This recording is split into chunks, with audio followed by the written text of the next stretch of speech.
আমার ধর্ম আমাকে শেখায় সকলের সম্মান। পবিত্র রমজান মাস চলছে, আর তার মধ্যে নাখোদা না এলে খাদ্য সফর ইনকমপ্লিট। নাখোদা একটি ফার্সি শব্দ, যার আবিধানিক অর্থ হলো জাহাজের ক্যাপ্টেন বা জাহাজ যোগে আমদানি রপ্তানির ব্যবসা করে থাকে এমন মানুষ। মসজিদটি শুরুতে ছোট আর দুটো ভাগে ভাগ করা ছিল, পরে এটা সম্প্রসারণ করা হয়। আজকে যে অঞ্চলে নাখোদা মসজিদ রয়েছে সেখানে পাশাপাশি দুটো মসজিদ ছিল। তৈরি করিয়েছিলেন কুচ্চি মেমন সম্প্রদায়ের তৎকালীন নেতা হাজি জাকারিয়া। সময়টা 1823-এর আশেপাশে। 1926 সালে কুচ্চি মেমন সম্প্রদায়ের আবদার রহিম ওসমান ঠিক করলেন কলকাতার বুকে এমন এক মসজিদ তৈরি করবেন যা নিয়ে সারা দেশে গর্ব করা যায়। তখনই সেই বড় মসজিদের জায়গায় শুরু হলো নাখোদা মসজিদ তৈরির কাজ। এই মসজিদ তৈরি করতে খরচ পড়েছিল 15 লক্ষ টাকা, আর তার পুরোটাই দিয়েছিলেন কুচ্চি মেমন সম্প্রদায়ের মানুষরা। কুচ্চি মেমনরা বিশ্বাস করেন তারা ইসলাম ধর্মের কোনো নির্দিষ্ট সম্প্রদায়ের মধ্যে পড়েন না। আসলে এক সময় তারা হিন্দু ছিলেন, পরে ধর্মান্তরিত হয়ে ইসলাম ধর্ম গ্রহণ করেছিলেন। কুচ্চিদের তৈরি সমস্ত মসজিদেই তাই ইসলামের সমস্ত সম্প্রদায়ের মানুষ প্রার্থনা করতে পারেন। নাখোদা মসজিদেও তাই। প্রতি শুক্রবার অন্তত 1000 মানুষ নামাজ পড়তে আসেন এখানে। আর শহরে ঈদ উৎসবের শুরুও হয় এই নাখোদা মসজিদ থেকেই। থাক, ইতিহাস অনেক হলো, এবার খাওয়ায় মন দেওয়া যাক। চলে আসুন। শুরু করলাম তাসকিন থেকে।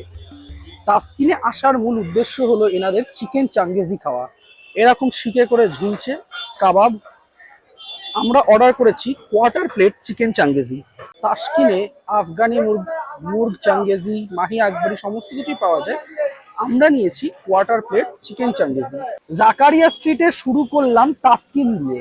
তাসকিনের চিকেন চাঙ্গেজি জিনিসটা আদতে ভাজা চিকেন।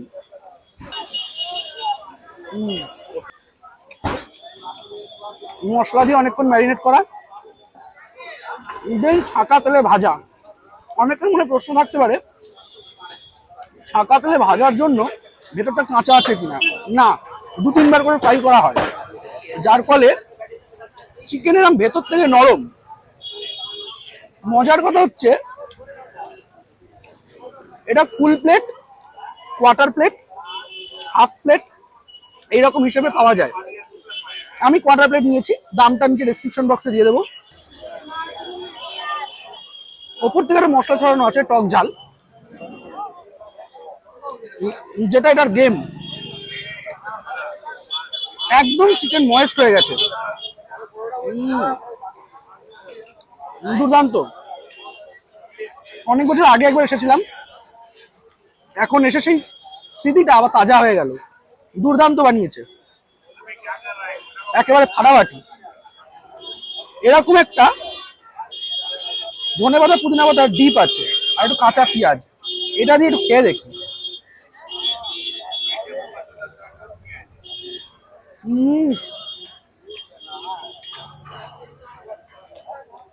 ফাটাফাটি।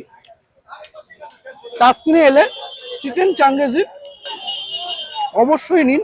বন্ধু বান্ধবরা এলে সবাই মিলে বসে একসঙ্গে আড্ডা মারার বেস্ট ফুড আইটেম। বাকি তো চলতেই থাকবে। দেখুন, রাজনীতি এক জিনিস আর খাবারের মধ্যে ধর্ম খোঁজা আর এক। আমি বাপু ওসবে নেই, আমার যেটা পছন্দ আমি সেটা খাই। জাকারিয়া এলেই মনটা কাবাব, ফালুদা, হালিম এসব বলে ওঠে। মজার কথা হলো বাইরে এত হই হই, ভিতরে কিন্তু একদম শান্ত পরিবেশ। ফলে মন ভালো হয়ে যায় এই মসজিদের ভেতরে এলেই। একদিকে ইফতারির প্রস্তুতি, আর একদিকে দক্ষ হাতে তরমুজ কাটা। এইসবই ক্যামেরাবন্দি করছিলাম আমি। তাহলে একটা মহব্বত কা শরবত দিয়ে দিন। এটা কি, এটাও কি মহব্বত নাকি? আশিকি শরবত। আর ওটা সবুজটা? সবুজটা না, আপনার সবুজটা কি আছে? আর এটার মধ্যে আচ্ছা, মহাব্বত কা শরবতের ওপর এইরকম তরমুজ আছে, বরফ কুচি আছে, রুয়াবজা আছে। দুধ দিয়ে তৈরি হওয়ার কথা। দুধ আর জলের রেশিও কতটা আছে খেয়ে বোঝা যাবে। দুর্দান্ত খেতে। মানে চিকেন চাঙ্গেজি খাওয়ার পর এই মহাব্বত কা শরবতটা একটা না খেলে পেটটা ঠিক সায় দেবে না। সত্যি কথা বলতে জলের পরিমাণটা একটু বেশি, বাট স্টিল এটা যদি খুব দুধ দেওয়া হতো, মানে বেশি পরিমাণে দুধের কোয়ান্টিটি হতো, তাহলে কিন্তু আমার পক্ষে একটু চাপ ছিল। দুধের কোয়ান্টিটিটা কম বলে আমার ক্ষেত্রে তো সাপে বর হয়েছে। তরমুজ আছে, যেটা আমার অত্যন্ত প্রিয় একটা ফল।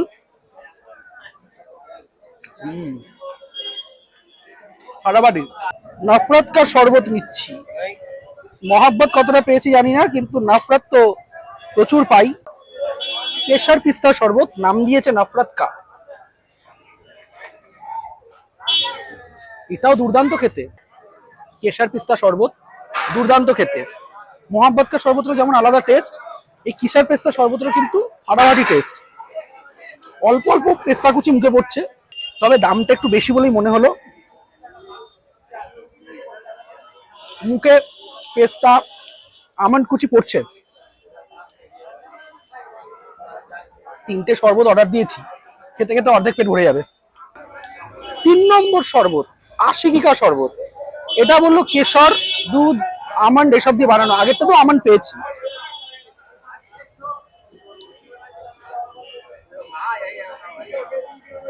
আগেরটা বেটার,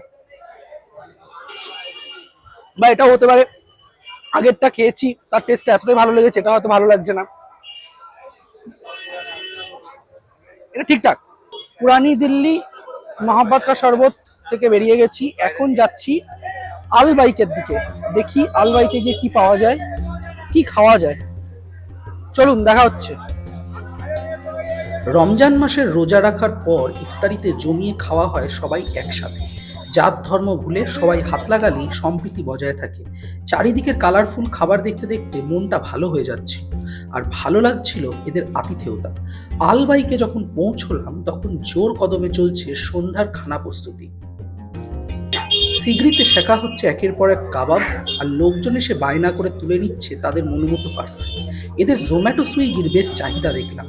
লোকজন এসে যেমন পার্সেল নিচ্ছে, ঠিক তেমনই সুইগি জোম্যাটোর ছেলেরাও এসে দাঁড়িয়ে আছে তাদের অর্ডার নেবে বলে।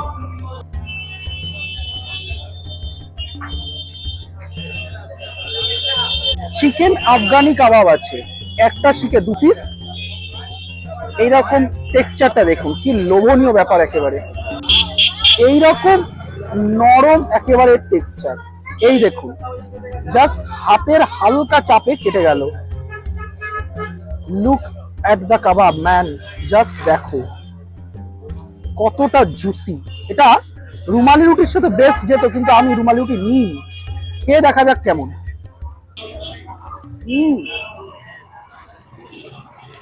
এটা ফাটাফাটি খেতে। এইরকম চিকেন আফগানি কাবাব বহুদিন খাইনি। শিক কাবাবেরই পিস্তুতো মাস্তুতো ভাই,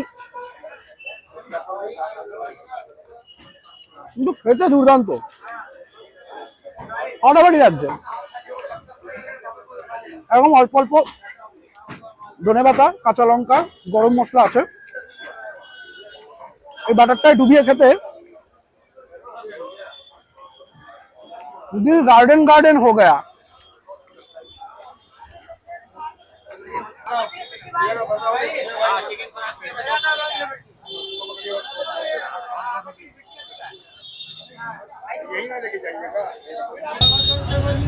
আলবাইক থেকে মাটন শিক আফগানি কাবাব নিয়েছি, সেটাও এইরকম পেঁয়াজ, এরকম পুদিনা চাটনি আর বাটারে স্নান করানো।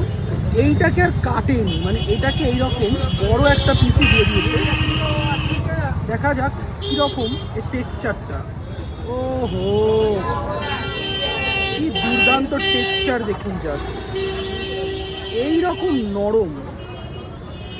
অপেক্ষা করা সার্থক, মানে মিনিট 5 অপেক্ষা করেছিলাম, সেটা সার্থক।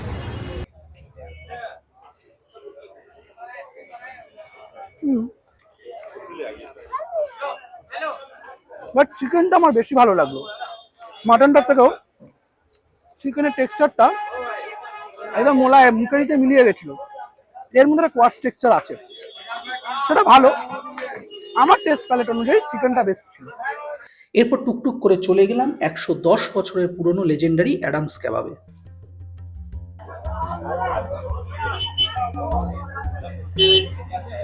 এই বিফ বলুন বা মাটন বলুন, এদের যে সুতা কাবাবটা বানায়, সেই সুতা কাবাবটা এতটাই রিঞ্চড হয়, মাটনটা এতটাই মিহি হয় যে সুতো দিয়ে না জড়ালে খসে পড়ে যাবে। 110 বছরের পুরনো অ্যাডামস কাবাব। এখানে এসে সুতা কাবাব নিয়েছি। সুতা কাবাব নামটার কারণ হচ্ছে এরা মাটনটা এতটাই মিহি হয়, পেস্টটা সুতো দিয়ে না জড়ালে খসে পড়ে যাওয়ার একটা চান্স থাকে। তো সেখানে বিফ কাবাব পাওয়া যায়, মাটন কাবাব পাওয়া যায়, চিকেনও পাওয়া যায়। বিফটা যে সেক্টরে হয়, মাটনটা অন্য সেক্টরে হয়। ফলে বিফ এবং মাটন দুটোর মধ্যে কোনো মেলামেশা নেই, ফলে নিশ্চিন্তে আসতে হবে, নিশ্চিন্তে খেতে পারেন। কি কি আছে একটু বলে দিই। এইরকম কাবাব আছে, তার সঙ্গে কাঁচা লঙ্কা কুচি, একটা ধনেপাতা পুদিনা পাতার চাটনি, তার সঙ্গে একটু পেঁয়াজ কুচি, এই সমস্ত কিছু দিয়ে এইটার দাম পড়েছে 150 টাকা। আমি একটু উপর থেকে লেবু স্কুইজ করে নিই। এই রাস্তাটা এত ভিড়, এত লোকজনের যাতায়াত, সাউন্ড কতটা পাবেন জানি না, তার উপর আমার গলা ব্যথা, কাল রাত্রিবেলা জ্বর ছিল।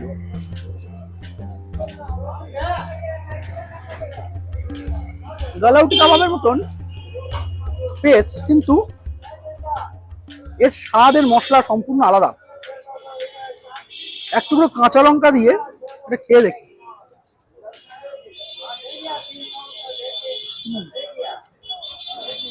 অনেস্ট ওপিনিয়ন দিই, এটা না আমার একটু শুকনো লেগেছে। জানি না এরপর আমাকে ধরে মারবে কিনা, বাট স্টিল এটা শুকনো লেগেছে, ড্রাই লেগেছে। হয়তো অন্যান্য কাবাবগুলোর টেস্ট আরো ভালো, কিন্তু এইটা আমার কাছে ড্রাই লেগেছে। এটা 10-এ 6, 110 বছরের পুরনো। মোস্ট অফ দ্য টাইম এখন নামে কাটে। ঠিকঠাক 150 টাকা দাম অনুপাতে পরিমাণটাও কম, ফলে আসার আগে একটু বুঝে আসবেন। দামে সস্তা, কিন্তু পরিমাণ যদি এরকম হয়, একটু বেশি আশা করেছিলাম। যাই হোক, আজকের ভিডিওর শেষ আইটেম হচ্ছে হাজি আলাউদ্দিনের এই পিওর ঘিতে তৈরি বাত্তিসা হালুয়া। খেয়ে দেখা যাক কেমন।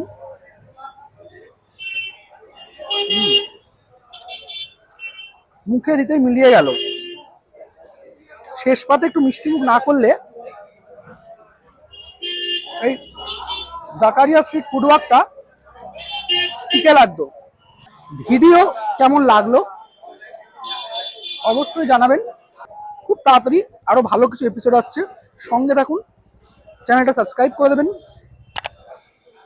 আপনাদের জাকারিয়া স্ট্রিট নিয়ে অভিজ্ঞতা কেমন কমেন্টে জানাতে ভুলবেন না। ততক্ষণ টাটা।